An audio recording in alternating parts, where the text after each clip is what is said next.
In the name of Allah, the most beneficent, the most merciful. There is nothing inherent in Islamic teachings that would deny the rights of other religious and ideological groups.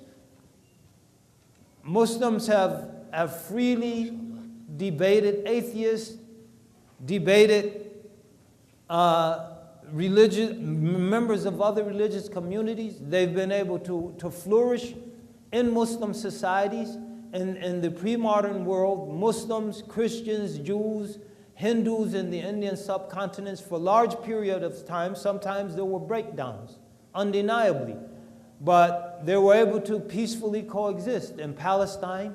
They were able to peacefully coexist in the Balkans, in Macedonia, in Bosnia, in Albania.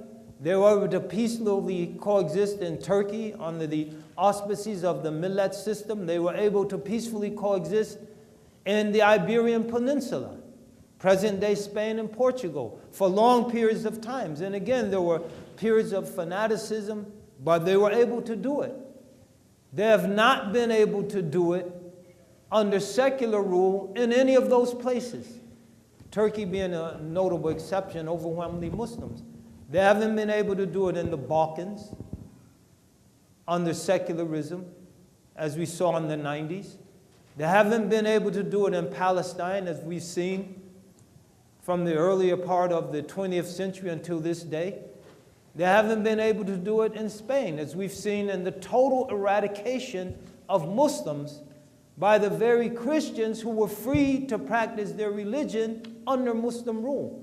So there's nothing inherent in Islam to prevent different religions and holders of different ideologies from existing. Even atheists. Abu al-Ala al-Ma'ari was an atheist. By all accounts, he was able to put his poetry out there, to ridicule religion, and many, many others. So now when those phenomenon became the formation, the basis of identity politics, and then as identity politics sought to impose themselves on the polity, then those were periods where you saw tension. But generally speaking, as a general rule, there's absolutely nothing inherent in Islam to prevent that peaceful coexistence. Also, Muslims, we learn from history how Muslims envisioned politics, the relationship between rulers and the ruled, evolved over time.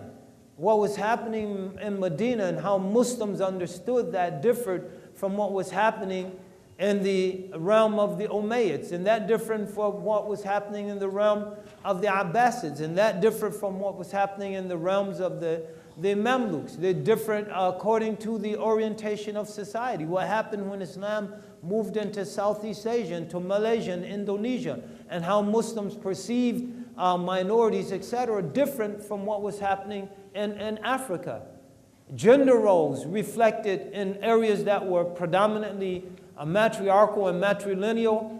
Those areas, when they became Muslim societies, women continued to have a very prominent role in society. Those areas that were predominantly patriarchal and patrilineal, they had different patterns of gender relations than in those societies that were matrilineal and matriarchal. So Islam covers a vast array of people and cultures, races, ethnicities, and within that there is a vast difference in terms of how these issues have played themselves out historically. But generally speaking, in all of those societies, as this data indicates, is still the case today. There's nothing to prevent that.